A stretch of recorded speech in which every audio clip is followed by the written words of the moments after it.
Hello friends, welcome to learning sessions. And आज की इस वीडियो में हम बात करने वाले हैं लीज फाइनेंसिंग के बारे में, which is a very important topic from the AFM यानी कि अकाउंटिंग एंड फाइनेंशियल मैनेजमेंट से। ये टॉपिक काफ़ी ज़्यादा इंपॉर्टेंट है, तो इस टॉपिक को बिल्कुल भी मिस ना करना एंड वीडियो को एंड तक जरूर गो थ्रू करना, बिकॉज इसमें बहुत से इंपॉर्टेंट कंसेप्ट है जिनसे रिलेटेड क्वेश्चन आपको एग्जाम में मिलने वाले हैं। So let start the video over there and let me just tell you that the full course is available with us, जिसमें आपको चारों एग्जाम्स का फुल कोर्स मिल जाएगा। Full course videos, chapter wise questions, mock test, mega mock test, memory record questions, सब चीजें आपको ए to Z मिलने वाली है। सो जस्ट आपको इन वीडियोस को गो थ्रू करना है, साथ में चैप्टर वाइज क्वेश्चंस कर लीजिए। That will be just more than sufficient for clearing the exam in the very first attempt. And let me tell you and assure you one thing कि अगर आप इन videos को गो थ्रू कर लेते हैं तो वो आपके लिए सफिशिएंट रहने वाली हैं एंड आपको किसी और चीज को गो थ्रू नहीं करना पड़ेगा। And if you want to get access to the free PDFs of all the papers of JAIIB, simply आपको हमारी वेबसाइट jaiib.learningsessions.in के ऊपर जाकर के साइन अप कर लेना है and you'll be getting the access to the free PDFs over there. So let's start the session over here and it's related to the equipment leasing and the lease financing over there. तो देखिए, capital जो होती है वो firm के द्वारा हमेशा ही required रहती है। जैसे कि किसी फर्म ने किसी तरह का कोई भी प्रोजेक्ट अंडरटेक करना है तो उसके लिए उनको कैपिटल चाहिए, उनको पैसा चाहिए ताकि वो उस प्रोजेक्ट में पैसा लगा पाए। अल्टीमेटली अगर हम यहाँ पर एक चीज को गो थ्रू करने की कोशिश करते हैं तो यहाँ पर इस तरह से समझिए कि आपकी फर्म के पास यहाँ पर 100 लाख के फंड्स अवेलेबल हैं। अब इस 100 लाख के फंड में से आप अपने एसेट्स के ऊपर पैसे लगा सकते हैं, लेकिन अगर आप एसेट के ऊपर, अपने कैपिटल एसेट्स के ऊपर पैसे लगाते हैं तो आपका एक बहुत मोटा पैसा जो है वो यहाँ पर आपके एसेट्स के ऊपर लग जाएगा and ultimately you will be left with no capital. आपके पास कोई कैपिटल वापस नहीं बचती है। एंड दूसरी तरफ अगर आप डेप्ट लेते हैं, यानी कि बैंक से आप लोन ले लेते हैं, तो अल्टीमेटली आपके ऊपर काफी ज्यादा डेप्ट हो जाएगा, आपके ऊपर फिक्स आपके पास खर्चे बन जाएंगे। साथ ही साथ आपका जो रेशियोज है, अकाउंटिंग रेशियोज है, जैसे कि डेप्ट इक्विटी रेशियो जो होती है वो आपकी इंक्रीज हो जाएगी। अल्टीमेटली आपकी डीएससीआर जो है वो आपके पास इतनी अच्छी परफॉर्म नहीं करेगी, तो आपकी वैल्यूएशन एंड मोर ओवर आपके पास जो यहां पर आपकी डेप्ट टेकिंग कैपेसिटी है वो रिड्यूस हो जाती है। सो कैपिटल रिक्वायरमेंट जो होती है वो प्रोजेक्ट के लिए हम रिड्यूस कर सकते हैं किसी एक हद तक अगर हम लीज रूट को यहां पर अपनाते हैं। इसके साथ आपके पास जो फिक्स्ड एसेट्स हैं वो भी आपके पास बने रहेंगे, आपके पास कैपिटल भी अवेलेबल रहती है। तो let's learn the basic concepts related to it. तो लीज बेसिकली आपके पास एक कॉन्ट्रैक्ट रहता है जिसमें आपके पास एक पार्टी अग्री करती है। जैसे लेट्स से ए पर्सन है एंड इसके पास इक्विपमेंट यहां पर एक पड़ा है एंड फर्दर ये इक्विपमेंट यहां पर इसके पास यूजेज में नहीं है एंड फर्दर इस इक्विपमेंट को ये लीज के ऊपर दे सकता है to the person B over there. तो पर्सन बी जो होगा वो यहां पर बन जाएगा लेसी, जिसको यहां पर ये इंस्ट्रूमेंट जो है, इक्विपमेंट जो है वो लीज पर दिया गया है। एंड जो पर्सन यहां पर इक्विपमेंट को लीज पर देता है that will be the lessor over there. तो लीज एक कॉन्ट्रैक्ट होता है जिसमें एक पार्टी अलाउ करती है कि वो अपनी प्रॉपर्टी या इक्विपमेंट को यहां पर यूजेज के लिए अलाउ करेगी to the other person over there किसी एक स्पेसिफिक टाइम पीरियड के लिए अग्रीड पेमेंट टर्म्स के ऊपर। अब इस इंस्ट्रूमेंट को, इक्विपमेंट को, प्रॉपर्टी को यूज करने के लिए जो पार्टी बी है वो यहां पर क्या पे करेगी, वो यहां पर फिक्स्ड यहां पर एक अमाउंट जो है वो यहां पर पे करेगी to the person A over there, यानी कि लेसर को पे करेगी। तो लेसर वो पार्टी रहती है जिसके पास प्रॉपर्टी की ओनरशिप है, लेसी वो पार्टी रहती है जिसको यहां पर राइट दिया गया है उस प्रॉपर्टी को, उस एसेट को यूज करने का। एंड लीज रेंटल वो अग्रीड पेमेंट अमाउंट है जो यहां पर लेसी को पे करना पड़ेगा लेसर को for the usage of the property over there. And ये जो प्रॉपर्टी हम बार बार वर्ड यूज कर रहे हैं ना, it could be land, building, animal, industrial equipment और कोई भी फिक्स्ड या फिर मूवेबल एसेट यहां पर हो सकता है, राइट। तो यहां पर कुछ एक फीचर्स हैं लीज के अग्रीमेंट से related, let's have a look at it. तो लीज जो होती है वो एक लीगल एग्रीमेंट है, यानी कि इसको लॉफुल तरीके से आप इन्फोर्स कर सकते हो एंड ये एक बाइंडिंग कॉन्ट्रैक्ट रहता है। यानी कि अगर ए एंड बी ने आपस में एक लीज कॉन्ट्रैक्ट किया है तो ये लीज कॉन्ट्रैक्ट दोनों को क्या कर देता है, यहां पर बाइंड कर देता है कि इसको इक्विपमेंट देना ही पड़ेगा एंड इसको पैसे पे करने ही पड़ेंगे। एंड फर्दर ये यहां पर गारंटी करता है, किस चीज की गारंटी करता है, कि जो यहां पर लेसी है वो यहां पर जो भी पर्टिकुलर प्रॉपर्टी थी उसको एक्सेस कर पाएगा। एंड ये साथ ही गारंटी करता है कि जो लेसर है उसको रेगुलर पेमेंट मिलती रहेगी फिक्स्ड स्पेसिफाइड टाइम पीरियड के लिए। एंड लीज जो होती है वो रेजिडेंशियल लीज पे होती है। रेजिडेंशियल का मतलब है जैसे कि इंडिया की सारी पार्टीज ए एंड बी दोनों ही इंडियंस रहेंगे, ठीक है। एंड फर्दर कमर्शियल लीज भी हो सकती है एंड बहुत सी और लीज भी होती है जिनके बारे में हम यहां पर डिटेल में पढ़ने वाले हैं। एंड अगर कोई पर्सन लीज कॉन्ट्रैक्ट को ब्रेक करता है तो वहां पर लीगल कंसीक्वेंसेस देखने को मिल जाएंगे। अब लीज की डिफरेंट टाइप्स के बारे में बात कर लेते हैं। अगर अकाउंटिंग पर्सपेक्टिव के हिसाब से देखते हैं तो लीज सिर्फ और सिर्फ दो तरह की होती है। One it's related to the operating lease, and दूसरी जो लीज होती है that's related to the finance lease over there. देखिए अकाउंटिंग स्टैंडर्ड 116 है वो यहां पर कहता है कि लेसर जो पर्टिकुलरली क्लासीफाई करेगा, लेसर यानी कि जिस पर्सन ने अपना इक्विपमेंट अपनी प्रॉपर्टी को यहां पर लीज के ऊपर दिया है, वो क्लासीफाई करेगा कि उसने जो लीज पर दी है चीज वो फाइनेंशियल लीज है या फिर ऑपरेटिंग लीज है। अब सबसे पहले हम बात करने वाले हैं related to the finance lease, जिसको हम कैपिटल लीज या फिर सेल लीज भी कहते हैं। फाइनेंस का मतलब क्या होता है? जैसे लेट्स से केस, अगर ए पर्सन है वो यहां पर पर्सन बी को कोई लोन दे देता है तो उसको हम क्या कहते हैं, we say it to be finance over there, right. In the same manner जो फाइनेंस लीज होती है वो काम करती है। सो लेसर लेसी अग्री करते हैं कि जो यहां पर एसेट है, जो पर्टिकुलर प्रॉपर्टी है, जब लीज पीरियड खत्म हो जाएगा तो उसके बाद यहां पर जो प्रॉपर्टी की ऑनरशिप है वो यहां पर ट्रांसफर कर दी जाएगी लेसी के पास। इन वे अगर हम सोचें तो it's a way of providing a loan, यानी कि पर्सन बी को एक तरह से लोन प्रोवाइड किया गया है। During the lease term the person will be paying the lease payments, lease rentals over here, and जैसे ही लीज यहां पर खत्म होगी, when the lease will end, the ownership of that particular equipment will be transfer to person B over here, right. And further इसमें basically होता क्या है कि जो भी आपके रिस्क हैं, रिवॉर्ड्स हैं रिलेटेड टू ऑनरशिप, वो लेसी के पास ट्रांसफर हो जाते हैं। And this is the main definition related to the finance lease, जिसको हम कैपिटल लीज या फिर सेल लीज के नाम से भी जानते हैं। एंड अकाउंटिंग स्टैंडर्ड 116 इसको डिफाइन करता है कि लीज को फाइनेंस लीज तब कहा जाता है कि तब जो भी आपके पर्टिकुलर अंडरलाइंग एसेट के साथ जुड़े हुए रिस्क हैं, रिवार्ड्स हैं, वो आपके लेसी के पास ट्रांसफर हो जाते हैं। So this is the main definition you need to memorise. And further कब केस में यहां पर एक लीज को फाइनेंस लीज कहा जाता है, जब ऑनरशिप जो है, ownership is the main term over here, जब ऑनरशिप जो है वो यहां पर ट्रांसफर कर दी जाएगी पर्सन को उस केस में। एंड फर्दर या फिर लेसी के पास ऑप्शन रहती है कि वो यहां पर उस पर्टिकुलर इक्विपमेंट को परचेज कर लेगा। एंड ये जो पर्टिकुलर ऑप्शन यहां पर लेसी के पास रहने वाली है, it must be in such a manner कि वो इस ऑप्शन को एग्जीक्यूट करेगा ही करेगा। कहने का मतलब है कि जो इकोनॉमिक वैल्यू है उस पर्टिकुलर एसेट की वो काफी ज्यादा कम है as compare to that of the lease rental that has been paid. तो उसके केस में पर्टिकुलरली वो उस ऑप्शन को अपनी रिलेटेड टू ऑनरशिप वो लेगा उस चीज को एग्जीक्यूट करेगा। So that's the case related to what, that's the case related to finance lease over here, right. ये चीज होगी है। अब उसके बाद हम बात करते हैं जो लीज टर्म होगी, यानी कि जिस पीरियड के लिए आपके इंस्ट्रूमेंट को, आपकी प्रॉपर्टी को लीज के ऊपर दिया गया है, वो आपका मेजर पार्ट रहेगी to the economic life of the particular asset. Let's say case कि जो इकोनॉमिक लाइफ है किसी एसेट की वो है 10 ईयर्स की, ठीक है। एंड आपने लीज के ऊपर उसको दिया है लेट्स से 9 ईयर्स के लिए, 8 ईयर्स के लिए। तो मेजर पार्ट जो था यहां पर इकोनॉमिक लाइफ का, उसके लिए तो ऑलरेडी आपने उसको लीज के ऊपर दे दिया। So that's constituted to what, that's constituting कि आपने जो लीज दी है पर्टिकुलरली वो कौन सी लीज है, दैट्स अ फाइनेंस लीज।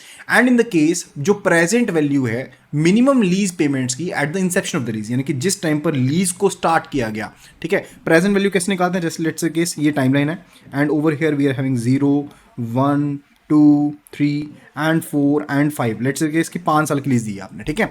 तो यहां पर जो लीज रेंटल से लेट्स से इसकी 1 लाख का जो लीज रेंटल था वो हर साल पे किया जा रहा था, तो उसकी प्रेजेंट वैल्यू हम कैलकुलेट करेंगे। अब जो रेट ऑफ इंटरेस्ट आपका लीज में मेंशन्ड होगा उसके हिसाब से आप ये प्रेजेंट वैल्यू को क्या कर लेंगे, कैलकुलेट कर लेंगे, ठीक है। तो यहां पर जो वैल्यू हम कैलकुलेट करेंगे that will be present value. And present value को कैलकुलेट करने के लिए हम डिस्काउंटिंग फैक्टर के साथ मल्टीप्लाई करते हैं। डिस्काउंटिंग फैक्टर का फॉर्मूला जो होता है वो यहां पर होता है that is equal to 1 divided by 1 plus R raise to power R N over there, ठीक है। जो आर है that is actually the discount rate over there and N जो होता है वो यहाँ पर 10 होता है। यानी कि अगर हम 10% को डिस्काउंट रेट यहाँ पर मान करके चलते हैं, उसके केस में यहाँ पर आर रहेगा 0.1, यानी कि इसको डेसिमल पार्ट में कन्वर्ट करेंगे, इस will be 1.1। And first year के लिए कैलकुलेट करें तो 1 रहेगा, 2 हो जाएगा, 3 हो जाएगा, 4 हो जाएगा एंड 5 हो जाएगा, राइट। उसके हिसाब से हम इसको 1 लाख के साथ मल्टीप्लाई कर देंगे, यानी कि जो आपका कैश फ्लो का अमाउंट है उसके साथ मल्टीप्लाई कर देंगे and that will be your present value. तो हम यहाँ पर प्रेजेंट वैल्यू को कैलकुलेट कर लेंगे जब इंसेप्शन हुई है।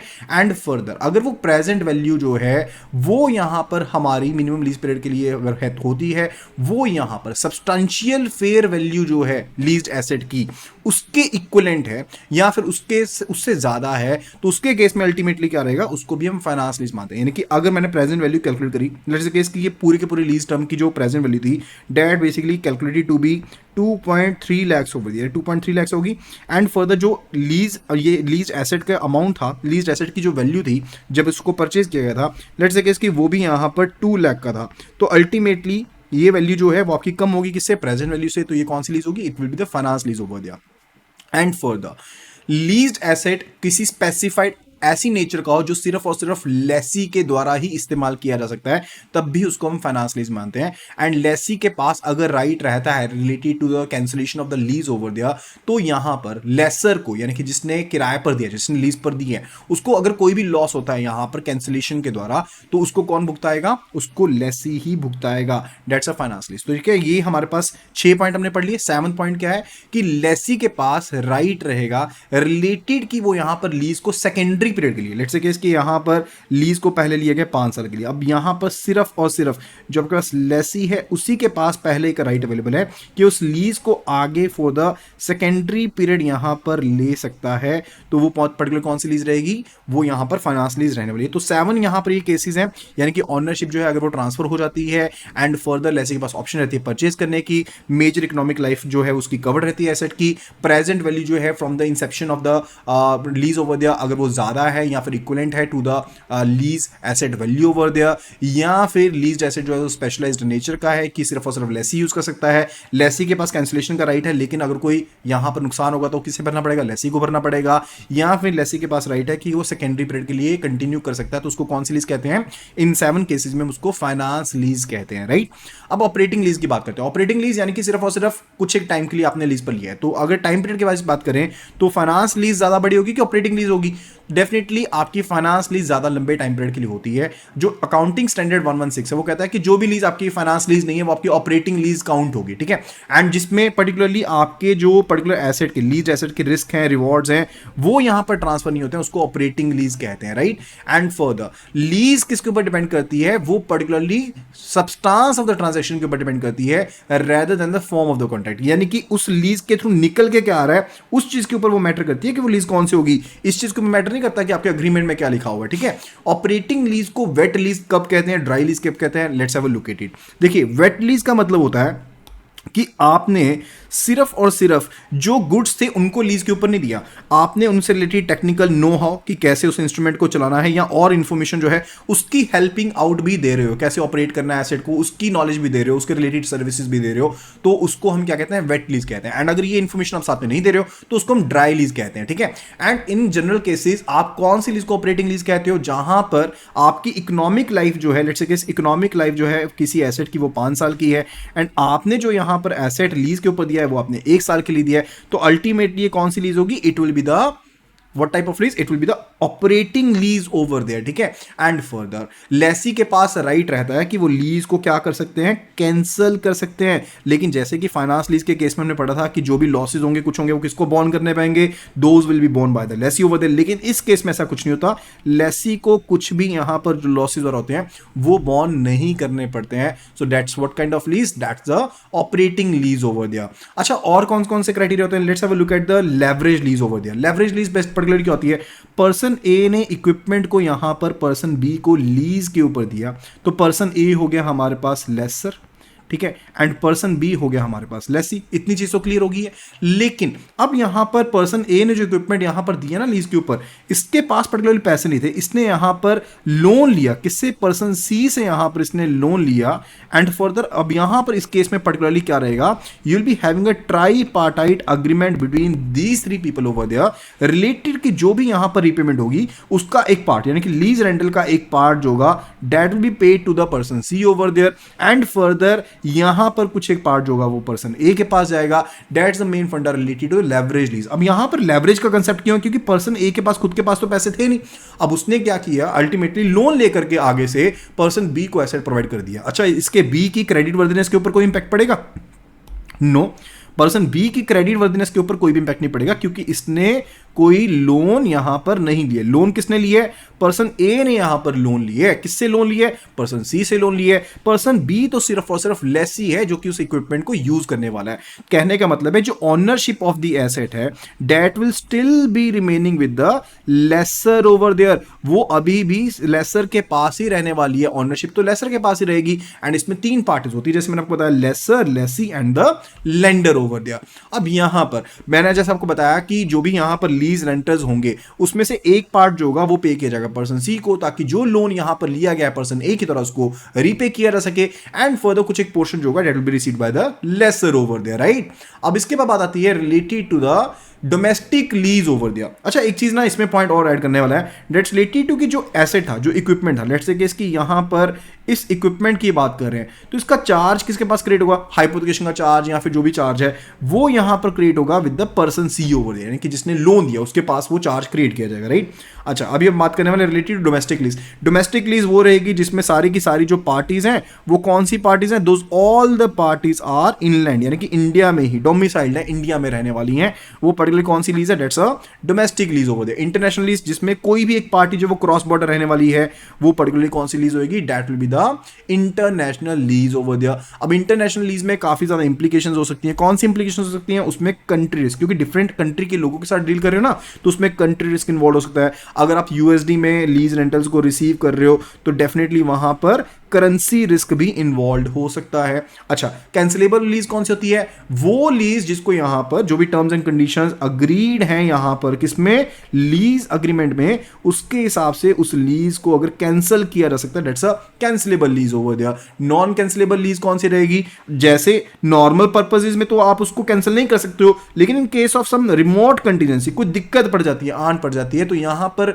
लेसर की परमिशन के साथ यहां पर जो लेसी है वो उस लीज को कैंसिल कर सकता है, या फिर जो लेसी है वो मिलते जुलते किसी सेम एसेट की वैल्यू के इक्विवेलेंट के लिए दोबारा से लेसर के साथ यहां पर अग्रीमेंट में आ जाता है, तो भी उस लीज को कैंसिल किया जा सकता है। सिर्फ दो केसेस में कैंसिल कर सकते हैं, कोई आपके पास कंटीजेंसी इवेंट हो जाता है तो लेसर के साथ आप बातचीत करो, लीज को कैंसिल कर लो, या फिर क्या करो, आप लेसर के साथ फिर से किसी मिलते जुलते इक्विवेलेंट एसेट के लिए दोबारा से अग्रीमेंट में आ रहे हो तो वो भी नॉन कैंसिलेबल लीज का पार्ट बन जाएगी। वेट लीज जैसे मैंने आपको ऑलरेडी बताई है, इट्स अ केस रिलेटेड जहां पर आपके पास इक्विपमेंट के साथ साथ आप और सर्विसेज भी प्रोवाइड करते हो। लेट्स से केस आप कहते हो कि मैं इंश्योरेंस भी दे दूंगा, मैं मेंटेनेंस भी करा दूंगा, मैं आपको टेक्निकल नो हाउ भी प्रोवाइड कर दूंगा, तो वो वेट लीज हो जाएगी। जिसमें सर्विसेज नहीं है उसको ड्राई लीज कहते हैं। And for the sale and lease back transaction क्या होती है, देखिए एसेट जो होता है वो एक पार्टी के द्वारा जो ऑन किया गया है that is sold to the another party, वो किसी और पार्टी को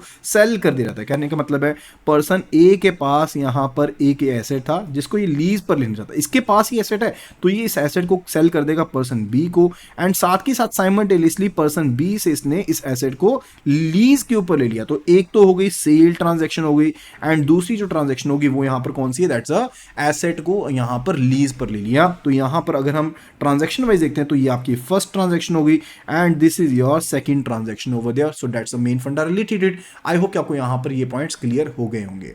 अच्छा, अब हम लीज को सिलेक्ट क्यों करते हैं, पहली चीज अगर लेसर के पॉइंट से सोचते हैं तो जो लेसर है उसकी बोरोइंग कैपेसिटी रिड्यूस नहीं होती, क्योंकि उसकी बुक्स में तो ये सिर्फ और सिर्फ लीज है, ठीक है। तो उसने तो सिर्फ और सिर्फ क्या पे करना है, जो लीज रेंटल्स हैं सिर्फ और सिर्फ वो पे करने हैं, और उसके ऊपर कोई भी यहां पर दिक्कत नहीं है। तो यहां पर बोरोइंग कैपेसिटी रिड्यूस नहीं होती है, एंड फर्दर जो यहां पर क्रेडिट वर्दीनेस होती है वो यहां पर लेसी की बनी रहती है, यानी कि वो और पैसा भी यहां पर डेप्ट के थ्रू उठा सकता है। लेकिन एक चीज को समझ लीजिए, लेंडर्स मूर्ख नहीं है, लेंडर्स को ऑलरेडी पता है कि अगर इस पर्सन ने लीज के ऊपर चीजें ले रखी हैं तो ऑलरेडी लीज रेंटल्स यहां पर ये पे कर रहा है। तो जब लेंडर्स लोन देते हैं तो वो लीज को भी यहां पर कंसीडर करते हैं कि इसने लीज के ऊपर कोई चीज ली है या नहीं ली है, उसको भी देखते हैं वो, ठीक है। And further availability of full finance, अब यहां पर in the case of lease आपको पर्टिकुलरली कोई एडिशनल मार्जिन मनी जो होती है वो यहां पर नहीं लेकर के आनी पड़ती, तो ये भी काफी ज्यादा बेनिफिट हो जाता है। जैसे मान लीजिए कि अगर आपने कोई एसेट बैंक से फाइनेंस करवाना, ठीक है, एंड लेट्स द केस कि वो जो यहां पर फाइनेंस करवाने के लिए आप जा रहे हो उसकी वैल्यू यहां पर 100 लाख की, एंड बैंक आपको कहता है कि 25% मार्जिन जमा करो। कहने का मतलब बैंक फाइनेंस जो रहेगा 75 करेगा, 25 आपको अपना डालना पड़ेगा, तो उसके केस में मार्जिन मनी देनी पड़ती है। लेकिन in case of lease margin money की रिक्वायरमेंट नहीं होती है। एंड फर्दर अगर आपने किसी पर्टिकुलर एसेट को शॉर्ट ड्यूरेशन के लिए यूज करना है तो उसकी इकोनॉमिक लाइफ से कंपैरेटिवली तो बेटर है कि आप उसको लीज पे ले लो। क्यों उसको परचेज करना है, आपको और चीजें करनी पड़ेंगी, आपको इतने हैफ्टी आपको डॉक्यूमेंटेशन करवानी पड़ेगी अगर आपने बैंक से लोन लेना है कुछ लेना है। लेकिन अगर वहीं पर आप लीज लेते हो वहां पर डॉक्यूमेंटेशन भी कम है, तो टाइम जो होता है आपका एक्वायरिंग द एसेट के लिए वो भी काफी ज्यादा कम होता है। तो कंपैरेटिवली कन्वेंस तो आपके पास रहती है। एंड फर्दर आपका ऑब्सोलेंस का रिस्क भी अवॉइड हो जाता है। ऑब्सोलेंस पर्टिकुलरली क्या होती है, अब मैंने एक एसेट को यहाँ पर परचेज कर लिया, मुझे उस एसेट को यूज करना पड़ेगा। ऐसा तो नहीं कल को इस एसेट को साथ के साथ बेच दूंगा, नया एसेट परचेज कर लूंगा, फिर तो वो काफी ज्यादा मेरे लिए दिक्कत वाली बात हो जाएगी। तो यहां पर हम क्या कर सकते हैं कि उस एसेट को जिसको आपने शॉर्ट टर्म के लिए यूज करना है, we are basically using the word कि जहां पर आपने शॉर्ट टर्म के लिए यूज करना है, लेट्स से केस की या फिर आपने 9 साल के लिए भी यूज करना है, तो उसके लिए अल्टीमेटली क्या होएगा, अल्टीमेटली आपने लीज के ऊपर ले लिया, जब तक आपको जरूरत है तो यूज करो, नहीं जरूरत है उसको वापस कर दो, ठीक है। टैक्स एडवांटेज भी आपको मिल जाती है। टैक्स एडवांटेज कैसे कि जो भी आप लीज रेंटल्स पे करते हो,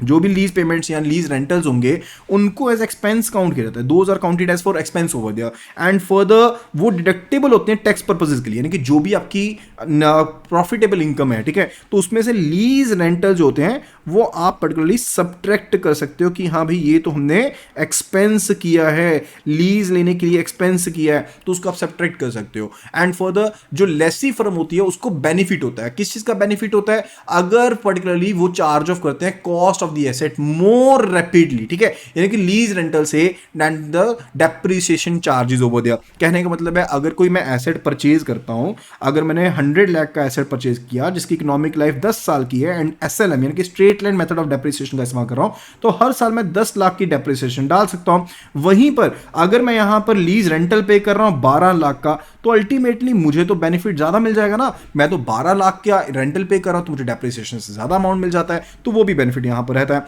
फाइनेंशियल फ्लेक्सिबिलिटी आपके पास रहती है, आपके ऊपर ये चीज नहीं है, आपको कैश आउटफ्लोस पता होते हैं, तो एक फर्म को ये अलाउ करता है कि आप रेंटल पेमेंट्स को पे कर सकते हो इक्विपमेंट के ऊपर and further with the particularly आप उस पर्टिकुलर इक्विपमेंट से जो पैसा मैंने अर्न किया, लेट्स से केस मैंने ये एसेट जो था वो यहां पर लीज के ऊपर ले लिया, अब इस एसेट के ऊपर लीज के ऊपर ले लिया तो यहां पर मैं लीज रेंटल जो है वो यहां पर पे कर रहा हूं एंड फर्दर इस एसेट को मैंने यूजेज के लिए लिया ना, तो यहां पर मेरे पास पैसा आ भी रहा होगा, यानी कि these will be the cash inflows over there. तो अल्टीमेटली क्या हो जाएगा, ultimately I will be receiving the money over there, तो अल्टीमेटली मेरे पास यहां पर कैश इनफ्लोज भी बढ़ रहे हैं and for the ultimate benefit भी हो रहा है, तो मेरे पास फ्लेक्सिबिलिटी भी है एंड उसके हिसाब से जो मेरे पास कैश इनफ्लोज आउटफ्लोज हैं मैं उनको मैच कर सकता हूं, राइट। एंड इसमें आपके पास रिस्ट्रिक्टिव कॉवेनेंट्स नहीं होते, कॉवेनेंट्स का मतलब होता है शर्तें, यानी कि जो भी टी एंड सीज हैं, टर्म्स एंड कंडीशंस होती हैं, कंपैरेटिवली यहां पर लेस हार्शर होती हैं। जब मैं बैंक से लोन लेने जाता हूं ना, तो वहां पर जो कॉवेनेंट्स होती हैं those are quite harsh and काफी ज्यादा वो रिस्ट्रिक्टिव होती हैं कि आप आगे इसको ऐसे नहीं यूज कर सकते, ये नहीं कर सकते, वो नहीं कर सकते, जबकि इन the case of the lease आपके पास अग्रीमेंट की बात करें तो वहां पर कम होती है, right. Further contents of lease agreement देख लेते हैं। अब लीज एग्रीमेंट को एक पर्टिकुलरली हम समझे तो एक रिटर्न अग्रीमेंट होता है, this is basically a return agreement over there, जो किसके बीच में होता है, लेसर एंड लेसी के बीच में ये रिटर्न अग्रीमेंट आपके पास होता है, जिसमें जो भी टर्म्स एंड कंडीशंस है लीज की वो यहां पर मेंशन की जाती हैं एंड फर्दर जो भी फ्यूचर एक्शंस होंगे लेसर लेसी के रिलेटेड की लीज को कितने टाइम के लिए किया गया है, कब वापस किया जाएगा, डिलीवरी कब होगी एंड किस तरह से डिलीवरी की जाएगी, चार्जेस कौन बॉर्न करेगा, टैक्सेस कौन पे करेगा, वो सब चीजें लीज अग्रीमेंट के बीच में मेंशन्ड होती हैं। तो पर्टिकुलर्स ऑफ द पार्टीज उसमें रहेंगे, एसेट की डिस्क्रिप्शन रहती है एंड फर्दर इक्विपमेंट की डिलीवरी कौन करेगा, इंस्टॉलेशन कैसे की जाएगी, उसके साथ रिलेटेड सारी की सारी डिटेल रहती है एंड साथ के साथ प्राइमरी पीरियड ऑफ लीज कितना रहना है, इफेक्टिव डेट कब रहेगी, रिन्यूअल किस हिसाब से होगा, इनिशियल सिक्योरिटी डिपॉजिट अगर कोई देना है तो कैसा रहेगा, लीज रेंटल क्या रहेगा, पेमेंट टर्म्स क्या रहने वाली है, सब चीजें ए टू जेड यहां पर मेंशन रहती हैं, ठीक है। एंड इसके अलावा क्या क्या चीजें होती है, ट्रांसफरेबिलिटी ऑफ ओनरशिप, यानी कि जब लीज कंप्लीट हो जाएगी तो यहां पर इसको ट्रांसफर, ओनरशिप को ट्रांसफर किस हिसाब से किया जाएगा, पर्सन ए ने, अगर तो वो फाइनेंस लीज है तो at the end of the tenor of the lease over there जो यहां पर ओनरशिप है किसकी, एसेट की, जो आपके पास पर्टिकुलर लीज्ड एसेट था उसकी ओनरशिप को ट्रांसफर कर दिया जाएगा to the lessee over there. जबकि अगर वो आपके पास दूसरी लीज है, ऑपरेटिंग लीज है, तो उसके केस में आपकी ओनरशिप ट्रांसफर नहीं होगी। इसके अलावा अगर कोई रिपेयर करवाने की जरूरत पड़ती है तो रिपेयर कौन करवाएगा भाई, उसकी ऑल्टरेशन का खर्चा कौन देगा, इंश्योरेंस का, गवर्नमेंट के ड्यूज का खर्चा कौन देगा, क्या सब लीज आगे दी जा सकती है, क्या नहीं दी जा सकती है, एंड अगर कोई रिस्ट्रिक्टिव एक्टिविटीज है तो कौन कौन सी रिस्ट्रिक्टिव एक्टिविटीज हैं। इन केस अगर लीज एग्रीमेंट को सरेंडर करना पड़ता है, टर्मिनेट करना पड़ता है, तो कौन सी कंडीशन में ऐसा किया जा सकता है, कौन से सर्कमस्टांसेस हैं जिसमें जो लीज एग्रीमेंट है उसको टर्मिनेट किया जा सकता है, सारी की सारी डिटेल्स, नोटिस पीरियड क्या रहेगा, वो सारी डिटेल्स यहां पर अग्रीमेंट में मेंशन होती हैं। इसके अलावा अगर कोई दिक्कत रहती है, यानी कि कोई पर्सन डिफॉल्ट करता है तो उसका सुझाव कैसे होगा, यानी कि उसका रेजोल्यूशन जो है वो किस हिसाब से होने वाला है, वो भी यहां पर लीज एग्रीमेंट में मेंशन होता है, राइट। अब यहां पर लीज को लीगल एस्पेक्ट्स के थ्रू समझते हैं कि लीगल एस्पेक्ट्स यहां पर लीज के क्या होते हैं। देखिए जो लीज की डेफिनेशन आपके पास that is particular defined under the, आपके पास पर्टिकुलर किसमें डिफाइंड है, that is defined under the provided under the transfer of property act के अंदर डिफाइंड है, इंडियन रजिस्ट्रेशन एक्ट के अंदर डिफाइंड है। लेकिन ये सिर्फ और सिर्फ प्रॉपर्टी को कवर करते हैं। जब हम यहां पर इन दो एक्ट्स की बात करते हैं, यानी कि ट्रांसफर ऑफ प्रॉपर्टी की बात करते हैं या फिर इंडियन रजिस्ट्रेशन एक्ट की बात करते हैं, तो यहां पर सिर्फ और सिर्फ प्रॉपर्टी की बात की गई है, बट इक्विपमेंट की बात नहीं की गई है। अगर इंडियन कॉन्ट्रैक्ट एक्ट की बात करें तो यहां पर बेलमेंट की बात करी गई, यानी कि अगर हम इंडियन कॉन्ट्रैक्ट एक्ट के हिसाब से देखें तो बेलमेंट की जो यहां पर प्रोविजंस हैं उनको ही लीज के ऊपर लगाया जा सकता है। एज सच किसी पर्टिकुलर एक्ट में लीज जो है वो यहां पर डिफाइंड नहीं है। तो ऑब्लिगेशंस जो रहेंगी लेसर के ऊपर, लेसी के ऊपर, जिस तरह से बेलर बेली कॉन्ट्रैक्ट के अंदर रहते हैं उसी तरह से यहां पर लीज कॉन्ट्रैक्ट में वो मेंशन की जाएगी, राइट।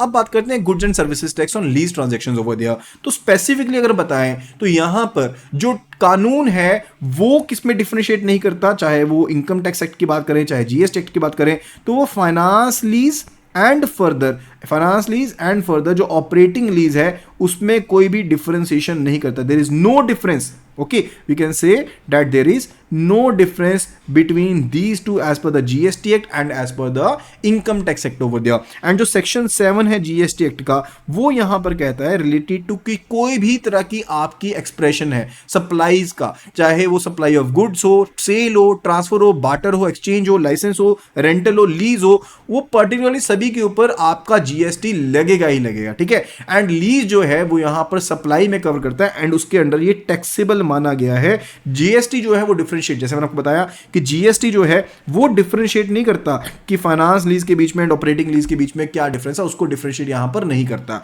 अब अगर तो आप यहां पर स्टेट गवर्नमेंट के आईडीसी के द्वारा, यानी कि स्टेट गवर्नमेंट के इंडस्ट्रियल डेवलपमेंट कॉर्पोरेशंस के द्वारा अगर यहां पर पर्टिकुलर कोई इंस्ट्रूमेंट दिया गया है तो उसके ऊपर आपका जो पर्टिकुलर रेट रहेगा, टैक्स रेट रहेगा, that will be nil over there, kindly please mark it. And इसके अलावा अगर कोई इंडस्ट्रियल यूनिट है या फिर leasing for agro mechanical unit है या फिर वेकेंट लैंड है, उसके ऊपर भी आपका लीज देने पर कोई भी जीएसटी चार्ज नहीं होगा। लेकिन बाकी सभी के ऊपर जो रेट एप्लीकेबल है सिमिलर गुड्स एंड सर्विसेज के ऊपर, वही यहां पर जो टैक्स रेट है वो यहां पर चार्ज होने वाला है, राइट।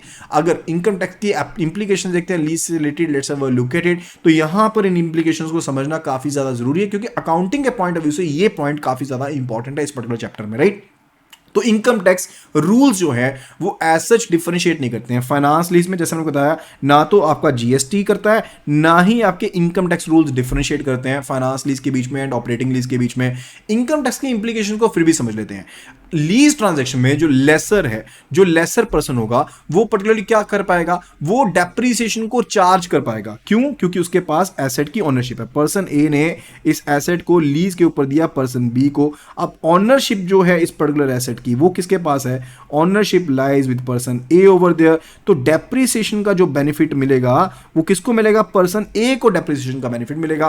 पर्सन बी जो कि यहां पर लीज रेंटल्स को पे कर रहा है वो यहां पर लीज रेंटल्स को एज एन एक्सपेंस मान सकता है एंड इनको अपनी जो भी प्रॉफिटेबल इनकम है उसमें से डिडक्ट कर सकता है, राइट। लेकिन in case of sale and lease back transactions over there, अब यहां पर इनकम टैक्स रूल परमिट करते हैं कि डेप्रीसिएशन जो है वो पर्टिकुलरली डेप्रिशिएटेड वैल्यू के ऊपर चार्ज की जाएगी, यानी कि जो सोल्ड एसेट की डेप्रिशिएटेड वैल्यू है उसके ऊपर चार्ज की जाएगी, पूरी वैल्यू के ऊपर चार्ज नहीं की जाएगी, ठीक है। कहने का मतलब है कि जो sale and lease back transaction थी जिसमें पर्सन ए के पास एसेट था, उसने एसेट को बेच दिया पर्सन बी को एंड साथ ही साथ उसको लीज के ऊपर ले लिया यहां पर पर्सन बी से। उस पर्टिकुलर सिनेरियो के अंदर, इस पर्टिकुलर सिनेरियो के अंदर जो पर्सन ए यहां पर है पर्टिकुलरली, वो यहां पर तो कुछ चार्ज नहीं करेगा डेप्रिसिएशन, क्योंकि उसने तो एसेट को सेल ही कर दिया है। पर्सन बी जो कि अब ऑनर है यहां पर इस पर्टिकुलर एसेट का, वो डेप्रिसिएशन को चार्ज कर पाएगा depreciated value. Let's say case जब ए ने एसेट को परचेज किया था 10 लाख की वैल्यू थी, लेकिन जब उसने सेल किया तो उसकी नेट बुक वैल्यू जो थी वो यहां पर 6 लाख की थी। तो यहां पर पर्सन जो बी है उसने जिस प्राइस में यहां पर परचेज किया इस पर्टिकुलर एसेट को, उस प्राइस के ऊपर ही सिर्फ डेप्रिसिएशन को चार्ज कर सकता है। एंड फर्दर जो इंटायर लीज रेंटल्स हैं उनको पर्टिकुलरली टैक्स किया जाएगा in the income of the lessor over there. यानी कि अब लेसी ने तो यहां पर लीज रेंटल जो थे वो पे कर दिए, किसको पे किए? To the lessor over there. तो लेसर के लिए यहां पर जो इनकम आई, ये पर्टिकुलर क्या बन गई? इनकम आ गई ना, ये लीज से जो मिली है, तो ये पर्टिकुलर यहां पर टैक्सेबल रहेगी एंड ये इसके प्रॉफिट में इनकम टैक्सेबल, ये टैक्सेबल इनकम में यहां पर काउंट होगी, right? That is the main funda related to it.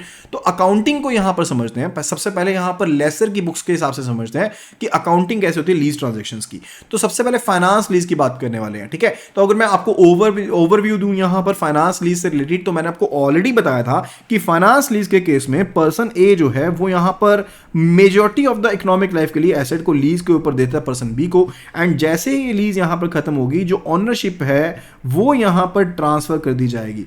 Ownership will be transferred to person B over there. जब यहां पर ये लीज पीरियड जो होगा वो यहां पर खत्म हो जाएगा, उस केस में लेसर यानी कि पर्सन ए की बुक्स में किस तरह से डील कर जाएंगे उनको यहां पर समझते हैं। जब यहां पर आपके पास लीज स्टार्ट होती है तो कमेंसमेंट डेट के ऊपर जो लेसर है वो यहां पर पर्टिकुलरली ये मेंशन करेगा अपनी बैलेंस शीट के अंदर कि कौन से एसेट हैं ऐसे जिसको उसने फाइनेंस लीज के ऊपर आगे दे दिया है। ये मैंडेटरी है। देखिए as per the accounting rules ये चीज मैंडेटरी कि उसको शोकेस करना पड़ेगा कि उसकी कहां पर बैलेंस शीट में उसको शोकेस करना पड़ेगा कि उसने फाइनेंस लीज के ऊपर कौन से एसेट्स जो हैं वो यहां पर उसने आगे दे दिए हैं, वो उसको मेंशन करना पड़ेगा, राइट? एंड लेसर जो है वो पर्टिकुलरली यूज जो है कौन सा रेट करेगा? यहां पर इंटरेस्ट रेट जो कि यहां पर लीज में मेंशन्ड है उसको इस्तेमाल करेगा अपनी नेट इन्वेस्टमेंट को कैलकुलेट करने के लिए। कहने का मतलब है कि अगर यहां पर 5 साल के लिए 1 2 3 4 5, ठीक है, तो 0 1 2 3 4 5 5 साल के लिए इसने लीज के ऊपर दे दिया जो कि फाइनेंस लीज है, तो यहां पर जो भी इसको रेंटल्स मिलने वाले हैं एंड जो इंटरेस्ट रेट इंप्लिसिट है, इंप्लाइडली मेंशन्ड है यहां पर in the case of lease agreement over there, वहां पर उसके हिसाब से यहां पर जो प्रेजेंट वैल्यू है उसको कैलकुलेट करेगा and this will be the net investment. ये पर्टिकुलरली नेट इन्वेस्टमेंट के रूप में यहां पर शोकेस होगी in the balance sheet books of the person lessor over there, right? And further इसके अलावा अब ये तो इनिशियल कॉस्ट होगी। इनिशियल कॉस्ट के साथ साथ इनिशियल कॉस्ट यानी कि इनिशियल कॉस्ट नहीं कहेंगे, इनिशियल इन्वेस्टमेंट कहेंगे, ठीक है? इनिशियल इन्वेस्टमेंट के साथ साथ जो भी पैसा यहां पर खर्चा गया, यानी कि हो सकता है कि मैन्युफैक्चरर को पैसे देने के अलावा यहां पर लीज को सेटअप करने के लिए यहां पर कुछ एक पैसा लगाया गया, ठीक है? तो नेट इन्वेस्टमेंट को कैलकुलेट करने के लिए अब यहां पर ये अमाउंट को रिड्यूस कर सकते हैं, ठीक है? एंड जो इंटरेस्ट रेट इंप्लिसिट होगा वो पर्टिकुलर इस तरह से डिफाइंड होगा कि वो पर्टिकुलर जो भी डायरेक्ट कॉस्ट है वो ऑटोमेटिकली नेट इन्वेस्टमेंट में कवर्ड हो जाए, उसके हिसाब से जो इंटरेस्ट होगा वो यहां पर कैलकुलेट आपका किया जाता है, राइट? अब लेसर जो होगा वो यहां पर फाइनेंस इनकम को लीज टर्म के ऊपर क्या करेगा? वो उसको रिकॉग्नाइज करेगा, यानी कि जो भी कांस्टेंट पीरियोडिक रेट होगी उसके हिसाब से वो नेट इन्वेस्टमेंट जो होगी उसको कैलकुलेट कर लेगा। एंड इसकी इंप्लीकेशन कहां पे गिवन है? देखिए लीज से रिलेटेड सारे के सारे इंप्लीकेशंस आपके अकाउंटिंग स्टैंडर्ड 116 में गिवन है कि लीज्ड एसेट जो होगा वो पर्टिकुलरली कैपिटलाइज नहीं होगा in the balance sheet of the lessor over there, चाहे वो यहां पर ऑनर है, चाहे जो लेसर है यहां पर that is the owner of the asset over there, फिर भी जो लीज्ड एसेट यहां पर है वो यहां पर कैपिटलाइज्ड आप नहीं कर सकते हैं in the books of the lessor over there. उसे पर्टिकुलरली रिसीवेबल के पॉइंट से शोकेस किया जाएगा, यानी कि जो नेट इन्वेस्टमेंट हमने कैलकुलेट करी थी, कौन सी इन्वेस्टमेंट?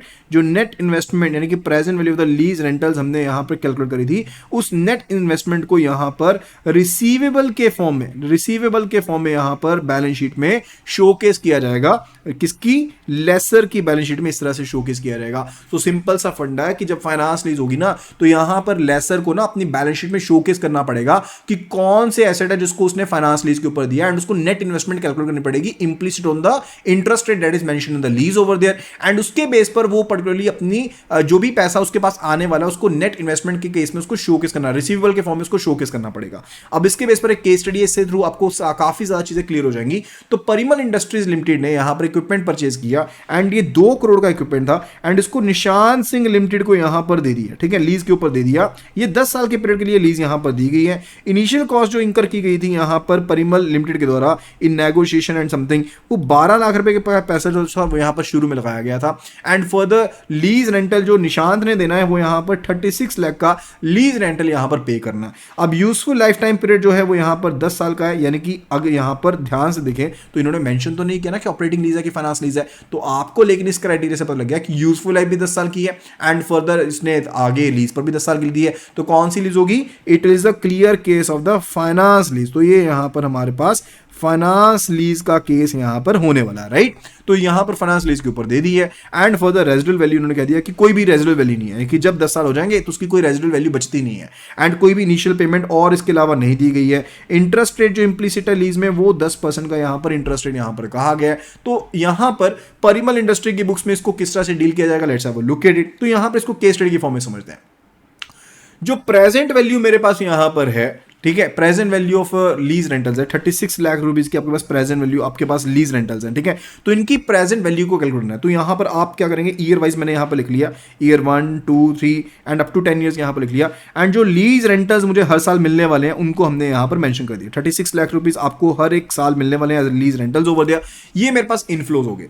अब यहां पर डिस्काउंटिंग फैक्टर को कैलकुलेट किया। अब आपके पास यहां पर आर यानी कि जो रेट मेंशनड है वो 10% मेंशनड है एंड डिस्काउंटिंग फैक्टर का फॉर्मूला मैंने आपको ऑलरेडी बताया, दोबारा से बताता हूं। It is basically equal to 1 divided by 1 plus R raise to power n over there. अब यहां पर पहले साल के लिए जो डिस्काउंटिंग फैक्टर होगा कैसे कैलकुलेट होगा, it will be equal to 1 divided by 1 plus R यानी कि 1 plus 0.1 over there raise to power 1 over there. तो इसके साथ कैलकुलेट किया तो ये आ गया 0.91 आ गया।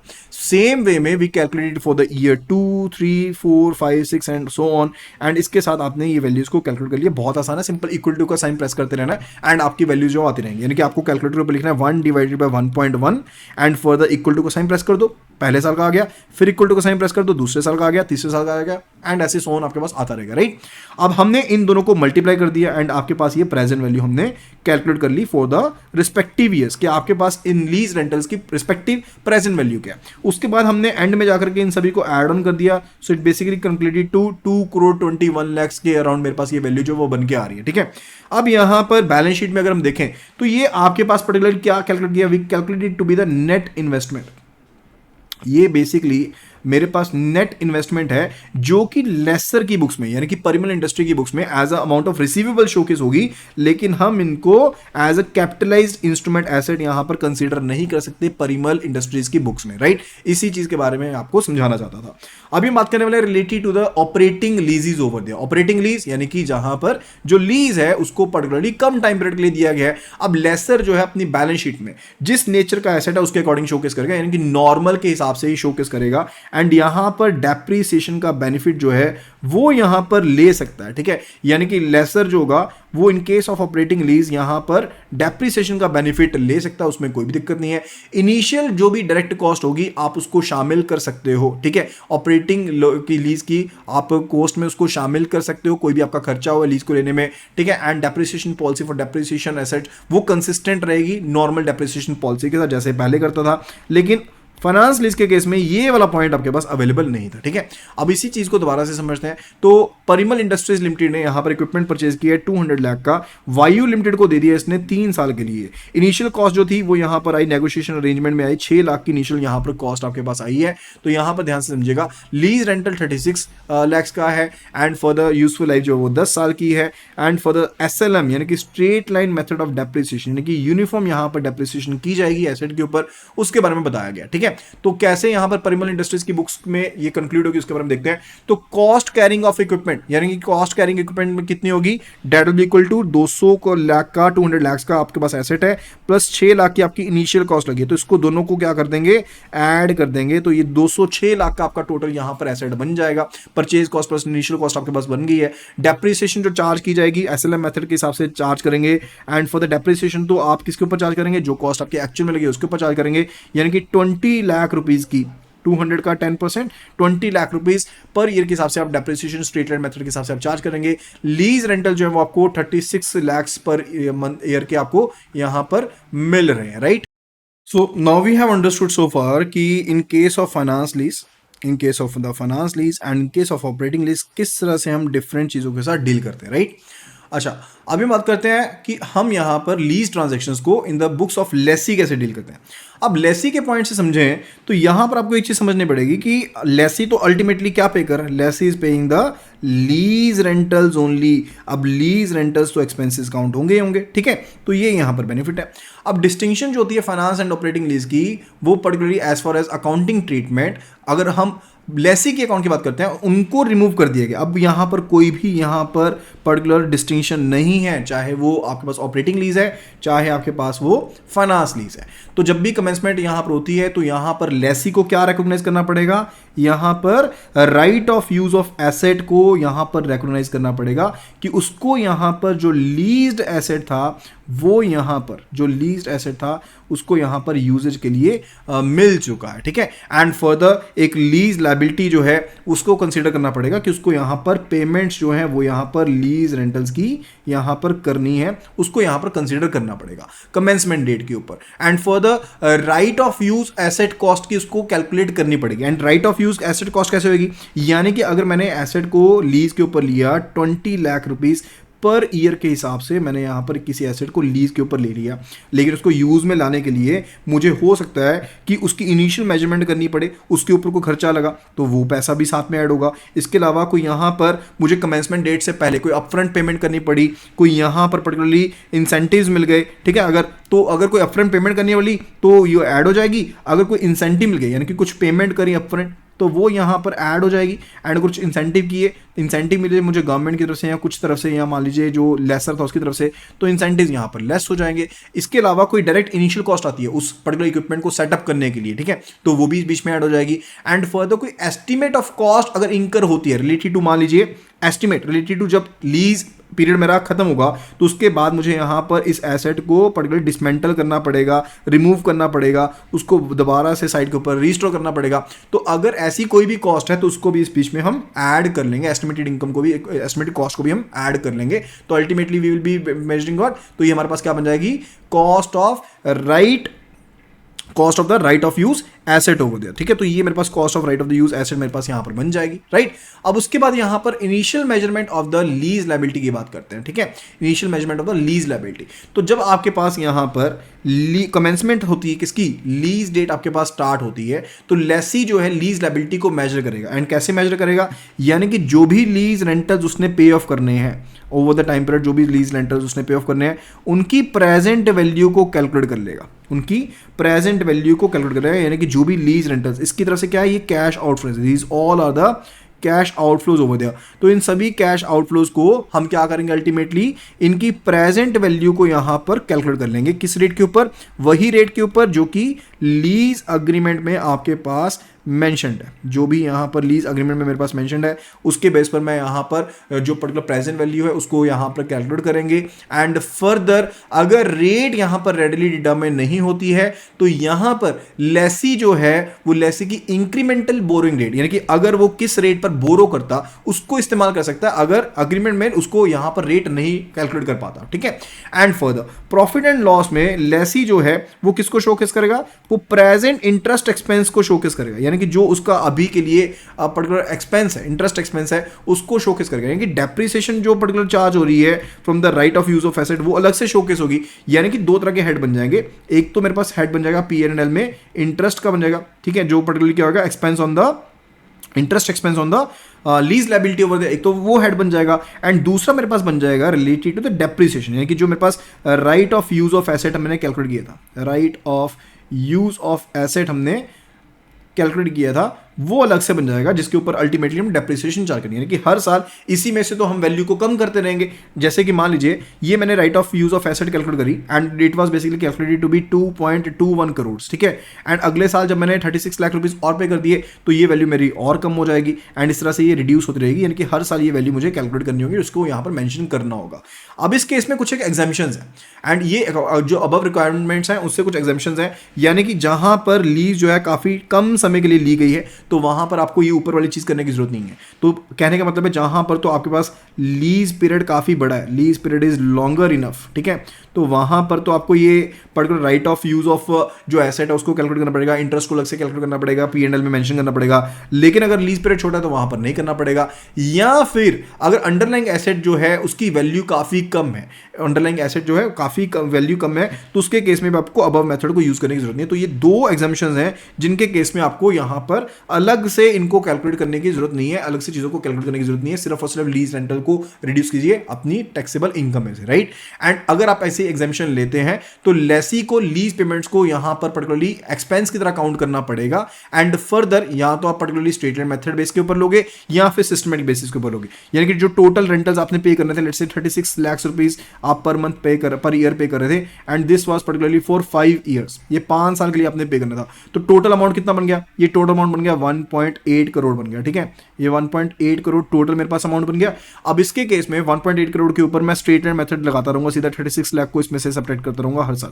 तो ये ऊपर वाली चीज मुझे अलग से कैलकुलेट करने की जरूरत पड़ेगी, यानी कि नेट आपको जो वैल्यू है right of use of asset value है उसको कैलकुलेट करने की अलग से जरूरत नहीं पड़ेगी, ठीक है। And further it's related to leasing a financial decision. देखिए, अगर मैं यहां पर किसी एसेट को परचेज करने के लिए सोच रहा हूं एंड फॉर द जो टोटल फंड्स यहां पर है मुझे रिक्वायर्ड है वो पर्टिकुलर कॉस्ट ज्यादा आती है, तो डेफिनेटली मुझे यहां पर नहीं करना चाहिए ना उस एसेट को। पर्टिकुलर डिसीजन लेते टाइम मैं किन चीजों का ध्यान रखूंगा उसी के बारे में पर्टिकुलर पैराग्राफ है, ठीक है। तो इसको ध्यान से समझते हैं, राइट। तो यहां पर दो तरह की सिचुएशंस है मेरे पास relate to losing the depreciation tax shield. यानी कि अगर मैं लीज के ऊपर एसेट को लेता हूं तो मैं डेप्रिसिएशन के जो मेरे पास यहां पर पर्टिकुलर बेनिफिट है, डेप्रिसिएशन ऑफ द एसेट का जो बेनिफिट है वो बेनिफिट यहां पर नहीं ले पाऊंगा। एंड फर्दर लेकिन मुझे यहां पर लीज रेंटल्स के ऊपर जो टैक्स शील्ड मिल रही थी, लीज रेंटल्स के ऊपर टैक्स शील्ड मिल रही थी, वो यहां पर मिल जाएगी। यानी कि ये चीज मिल जाएगी, ये चीज यहां पर नहीं मिलेगी, राइट। तो यही दो चीजें मेन। तो एंड उसके अलावा क्या है कि आपको स्क्रैप वैल्यू का बेनिफिट नहीं मिलेगा। यानी कि अगर आपने लीज पर ली है तो ultimately after the lease period आपको वो पर्टिकुलर एसेट जो है, क्योंकि उसकी ऑनरशिप लेसर के पास है, उसको आपको वापस करना पड़ेगा। एंड उसकी जो भी स्क्रैप वैल्यू या जो भी रेजिडुअल वैल्यू या फिर जो आपके पास जो भी सैल्वेज वैल्यू है वो आपको नहीं मिलेगी, उसका बेनिफिट आपको नहीं मिलेगा, तो उसका बेनिफिट आपसे निकल जाता है, ठीक है। तो 3 मेथड हैं जिनका इस्तेमाल करते हुए हम कंपैरिजन कर सकते हैं कि हमें लीज पर लेना चाहिए नहीं लेना चाहिए। तो एक मेरे पास है यहाँ पर एनपीवी मेथड है, यानी कि नेट प्रेजेंट वैल्यू, एक आईआरआर मेथड है यानी कि internal rate of return method है, एंड एक इक्विवेलेंट लोन अमाउंट मेथड है, एंड एक इक्विवेलेंट लोन अमाउंट मेथड है। तो तीनों मेथड को यहां पर हम गो थ्रू कर लेते हैं। तो यहां पर परिमल लिमिटेड जो है उन्होंने यहां पर चूज किया कि उनको बाइंग पर करना चाहिए या लीज पर लेना चाहिए। तो कॉस्ट ऑफ इक्विपमेंट जो है यहां पर दैट इज particularly given to be 40 lakh, useful life 5 साल की है, straight line method depreciation use करना, स्क्रैप वैल्यू 1 लाख की है, एंड कॉस्ट ऑफ बोरिंग जो यहां पर दी गई है that is given to be 13.33%। ये किस तरह से कैलकुलेट की है? ये बेसिकली हमने किस तरह से कैलकुलेट की है? Post tax interest rate calculate किया। पोस्ट टैक्स इंटरेस्ट रेट कैसे कैलकुलेट किया? यानी कि अगर मेरे पास लेट्स से द केस, अगर मेरे पास 25% अगर मेरे पास टैक्स रेट है, अगर मेरे पास 25% का मेरे पास टैक्स रेट है यहाँ पर, एंड फॉर द अल्टीमेटली अगर 25% टैक्स रेट था तो ये जो वैल्यू मेरे पास थी अल्टीमेटली वो कम हो जाएगी ना। अगर 25% वैल्यू थी तो अल्टीमेटली मेरे पास वो वैल्यू क्या आ जाएगी? कम हो जाएगी, टैक्स की वैल्यू कम हो जाएगी। क्यों कम हो जाएगी? क्योंकि मुझे यहां पर जो लीज रेंटल्स मैंने पे किए उतना ही यहां पर मुझे टैक्स कम पड़ा, ठीक है। तो अगर मैं उसको निकाल देता हूं बीच में से तो मेरे को यहां पर क्या पड़ा? मैं कॉस्ट ऑफ बोरिंग को कैलकुलेट कर सकता हूं। जैसे कि 75% के ऊपर ही मुझे यहां पर वैल्यू पड़ रही है तो उसके हिसाब से हमने कैलकुलेट कर लिया, एंड पर्टिकुलरली उसके हिसाब से हमने यहां पर देखा कि 10% के हिसाब से हमारे पास वैल्यू आ रही है 13.33% यहां पर आ रही है, ठीक है। एंड फर्दर लीज रेंटल कितना जा रहा है? 8 लाख रुपए पर साल का लीज रेंटल जो है वो यहां पर पे ऑफ हो रहा है, टैक्स रेट यहां पर दिया गया। तो एजम्पशन क्या है? एजम्पशन ये है कि परिमल लिमिटेड ने यहां पर जो ये लीज थी इसको यहां पर इस तरह की लीज कैलकुलेट कंसिडर किया जहां पर लीज की एसेट की वैल्यू काफी ज्यादा कम है। अगर लीज की वैल्यू काफी ज्यादा कम है तो अकाउंटिंग स्टैंडर्ड 116 के हिसाब से जो दो चीजें बताई थी मैंने कैलकुलेट करने के लिए लेसी की बुक्स में, उनसे इसको क्या मिल जाती है? इनको उनसे एग्जाम्पशन मिल जाती है कि ठीक है भाई आप उसको अलग से कैलकुलेशन ना करो, ठीक है। तो बेनिफिट और डेप्रिसिएशन डेफिनेटली फिर भी नहीं मिलने वाला है। So let's have a look at it कि यहां पर समझते हैं कि कैश फ्लो कैसे रहेंगे। तो कॉस्ट ऑफ इक्विपमेंट शुरू में देखिए 0th ईयर में यहां पर मेरे पास ये +40 की यहां पर मेरे पास क्या है? दिस इज द मेरे पास एसेट की कॉस्ट है, कॉस्ट ऑफ इक्विपमेंट है, राइट। डेप्रिसिएशन हर साल कितनी चार्ज होनी थी? 8 की डेप्रिसिएशन चार्ज होनी थी, लेकिन ये बेनिफिट यहां पर अवेलेबल नहीं है। Loss of depreciation tax shield कितना था? अब डेप्रिसिएशन अगर चार्ज होती तो 25% अगर टैक्स रेट है अगर 25% टैक्स रेट है तो इतना ही बेनिफिट मिलता है ना, यानी कि 8 लाख के बदले में मुझे 2 लाख का बेनिफिट मिलता है, तो ये लॉस हो गया। ठीक है, तो इसके कारण से ये लॉस मेरे को हो गया, हर साल में -2 लाख का मुझे लॉस शोकेस हो गया, माइनस मतलब लॉस हो रहा है, राइट। एंड अगर लीज पेमेंट मैं पे कर रहा हूँ, लीज पेमेंट हम यहां पर कर रहे हैं, तो लीज पेमेंट कितनी है, -8, तो ये कैश फ्लोज उसके आगे कि -8 आपको ये भी जाएगा, आपकी तरफ से जाएगा। ठीक है, यानी कि ये भी पैसा जाएगा, ये भी आउटफ्लोज हो गए, ये भी आउटफ्लोज हो गए। तीसरी चीज, tax shield on lease payment. अब यहां पर क्या पर्टिकुलरली आपके पास 8 लाख की आप पर्टिकुलर क्या कर रहे हो, this is the lease rental over there. अब इसके ऊपर 25% का तो आपको टैक्स शील्ड मिल गया ना, तो 25% के हिसाब से दिखा, तो ये मेरे को बेनिफिट हो गया, इसलिए प्लस में है। दिस इज वाई यहां पर ये जो है ये मेरे पास यहाँ पर प्लस में है। ठीक है, तो ये मेरे पास बेनिफिट हो रहा है, राइट। अच्छा, उसके बाद देखिए लॉस ऑफ स्क्रैप वैल्यू।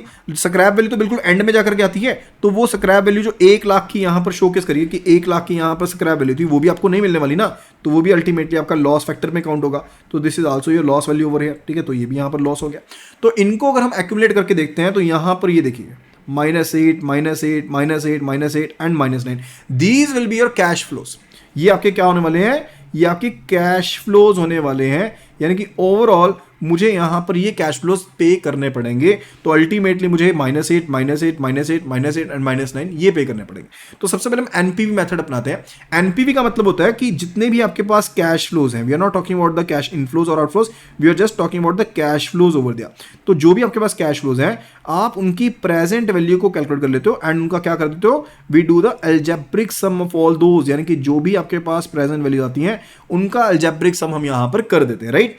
तो यहां पर हमारे पास जो वैल्यूज थी उनको हमने देख लिया। अब माइनस साइन इसलिए यहां पर है क्योंकि ये माइनस का साइन था, क्योंकि ये आउटफ्लोज हैं जो पैसा पे करना। अगर ये इनफ्लोज होता तो यहां पर प्लस साइन आता, राइट। तो यहां पर इसका एनपीवी का फॉर्मूला होता है, NPV is equal to what, it is equal to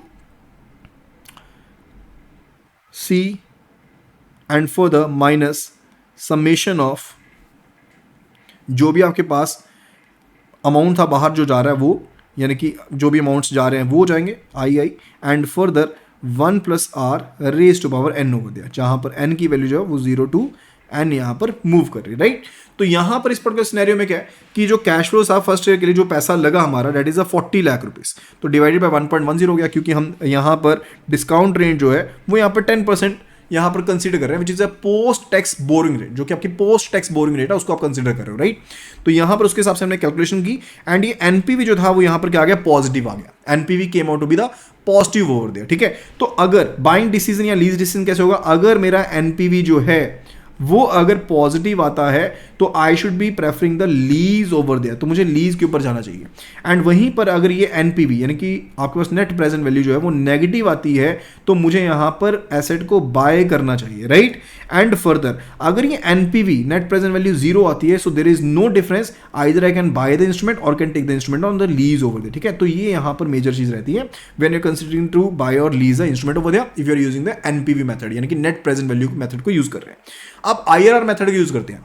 अब IRR is basically related to that particular discount rate जिसके ऊपर आपका एनपीवी रिड्यूस हो जाता है टू द 0, यानी कि सेम ऊपर वाले फॉर्मूला में अगर यहां पर मैं यहां पर इस पर्टिकुलर चीज को 0 कर दूं एंड उसके हिसाब से यहां पर जो रेट ऑफ इंटरेस्ट है यहां पर 10% नहीं कंसीडर करेंगे, उसके हिसाब से अगर मैं जो डिस्काउंट रेट है उसको कैलकुलेट करूं, that will be the NPV over there. अब यहां पर देखिएगा अगर मैं इसको कंसीडर करता हूं एनपीवी यहां पर इस साइड पर एंड फर्दर यहां पर कैश फ्लोज मैंने एज इट इज जो ऊपर कैलकुलेट किए थे उनको लिख लिया एंड फर्दर ये आईआरआर आ गया, ठीक है। तो इस आईआरआर को हमने क्या करना है, कैलकुलेट करना है, जिसको हम हिट एंड ट्रायल मेथड के साथ यहां पर कैलकुलेट कर सकते हैं, ठीक है। हिट एंड ट्रायल मेथड के साथ कैलकुलेट कर सकते हैं एंड फर्दर इस आईआरआर को कैलकुलेट कर लेंगे। अगर तो आईआरआर जो है वो मेरा पोस्ट टैक्स डिस्काउंट रेट यानी कि आर से ज्यादा है, अगर आर से ज्यादा है तो मुझे यहां पर इंस्ट्रूमेंट को पर्टिकुलरली क्या करना पड़ेगा, अगर मुझे आईआरआर जो है वो ज़्यादा है मेरा तो उसके केस में मुझे जो एसेट है उसको बाय कर लेना चाहिए, I should be buying the asset over there. And अगर मेरे पास आईआरआर जो है वो पर्टिकुलरली कम है आर से तो मुझे एसेट को यहाँ पर लीज पर लेना चाहिए, that is the solution related, ठीक है। तो यहाँ पर इस चीज़ का ध्यान रखेंगे कि मुझे यहाँ पर ध्यान रखना है कि अगर तो आईआरआर मेरा पॉजिटिव है यानी पॉजिटिव मतलब कि आर से ज़्यादा है उसके केस में मैं उसको बाय कर लूँ, अगर आईआरआर मेरा आर से कम है यानी कि पोस्ट पोस्ट टैक्स जो हमने कॉस्ट ऑफ बोरिंग देखी थी उससे कम है, तो मुझे यहाँ पर उसे लीज पर लेना चाहिए। अच्छा, अभी थर्ड मेथड देखते हैं, that is related to applying the equivalent loan amount method. अब इक्विवेलेंट लोन अमाउंट मेथड में क्या रहता है कि इट इज एज्यूम्ड कि जो लीज कैश फ्लो है आर पर्टिकुलरली सर्विसिंग अ डेप्ट ओवर देयर, यानी कि लीज कैश फ्लो क्या है कि आप अपने डेप्ट को सर्विस कर रहे हो, डेप्ट को सर्विस कर रहे हो। यानी कि अगर मेरे पास यहां पर जो अमाउंट मैं लीज में देने वाला था, यानी कि पहले साल में 8, दूसरे में 8 एंड फिर 9, ठीक है, मैं ये देखूंगा कि इसी अमाउंट को एज अपने डेप्ट को पे ऑफ करने के लिए यूज कर रहा हूं, इसी अमाउंट को एज डेप्ट को पे ऑफ करने के लिए यूज कर रहा हूं। And for the amount of loan is calculated, अब इसके थ्रू हम अमाउंट ऑफ लोन को कैलकुलेट कर लेते हैं कि कितना हमें अमाउंट ऑफ लोन मिलता। यानी कि मैंने जो कैश फ्लोज करने थे as a lease rentals over दिया, उनको ये मान लिया कि मैं डेप्ट पे कर रहा हूं, एंड उसके हिसाब से मुझे जो लोन मिल सकता था उसको मैंने कैलकुलेट कर लिया कि मुझे अगर मैं इतना डेप्ट रीपे करता तो उसके हिसाब से मुझे इतना लोन मिल सकता था। तो आई कैलकुलेटेड दिस ऑल, ठीक है। ये कैसे कैलकुलेट किया? सिंपली जो कैश आपके आउटफ्लोज थे वो पर्टिकुलरली आप इनफ्लोज की तरह बैंक के पॉइंट से सोचो। अब इस चीज को किसके पॉइंट से सोचें? बैंक के पॉइंट से सोचें कि बैंक के पास ये पैसा जो है, यानी कि जो कैश इनफ्लोज है, ये बैंक के लिए क्या होंगे? These will be the inflows, क्योंकि बैंक ने तो क्या दिया था? बैंक ने लोन दिया था, तो ये डेप्ट जो था रीपे होता तो बैंक के पास पैसा आता। तो यही कारण है कि जो कैश आउटफ्लोज थे उनको हमने बैंक के लिए इनफ्लो मान लिया, इन सभी के साथ प्लस साइन लग गया। अब यहां पर हमने सिर्फ और सिर्फ इन कैश इनफ्लोज के लिए जो प्रेजेंट वैल्यू थी वो कैलकुलेट करी है, एनपीवी वैल्यू को कैलकुलेट किया, and this is basically calculate to be 30.95 lakh. अगर ये एनपीवी जो होती, अगर ये लोन अमाउंट देख रहे हो, जैसे लोन अमाउंट कितना है हमारे पास, we calculated to be 30.95 lakh, ठीक है। अगर तो ये अमाउंट मेरा 40 लाख से ज्यादा आ जाता, if it is greater than 40 lakh which is not in this particular case, तो डेफिनेटली अगर ज्यादा होता तो मैं यहां पर पर्टिकुलरली क्या करता, मैं यहां पर लोन को डेप्ट के ऊपर ले लेता, यानी कि अपने एसेट को बाय कर लेता, ठीक है। लेकिन क्योंकि ज्यादा नहीं है तो मैं डेप्ट पर नहीं लूंगा, I will be going for lease over there, ठीक है। तो मैं यहां पर अपने एसेट को लीज के ऊपर ले लूंगा, right. So that was actually all about this particular video. I hope कि आपको यहाँ पर वीडियो पसंद आई होगी। अगर आपको वीडियो पसंद आई तो फटाफट से वीडियो को लाइक कर दीजिए एंड शेयर कर दीजिए अपने फ्रेंड्स के साथ, कलीग्स के साथ, जो भी यहाँ पर प्रिपरेशन कर रहे हैं for the CIB exam over there. And let me just tell you कि फुल कोर्सेज अवेलेबल हैं, full PDFs free of cost available हैं, जिनको आप एक्सेस कर सकते हैं विजिटिंग द वेबसाइट jaiib.learningsessions.in के ऊपर। सो this is a wow offer for you, जल्दी से जल्दी यहाँ पर जाइएगा एंड फर्दर यहाँ पर जाकर के साइन अप कीजिएगा which is free of cost, and उसके बाद आप हमारी PDFs को एक्सेस कर सकते हैं। वीडियो को रेट करना बिल्कुल भी ना भूलिएगा, and do like this video and share this video among your friends and colleagues who have been preparing for the JIB, because like and share करना बिल्कुल फ्री है, लेकिन इसके साथ हमें मोटिवेशन मिलती रहती है कि हम आपके लिए ऐसे ही अमेजिंग वीडियोस लेकर के आते रहे। सो आई होप कि आपने वीडियो को एंजॉय किया होगा। If you find this video wonderful तो वीडियो को फटाफट से यहाँ पर लाइक कीजिए, शेयर कीजिए, and do let me know in the comment section if you having any further queries. Thank you so much and see you again in the next video.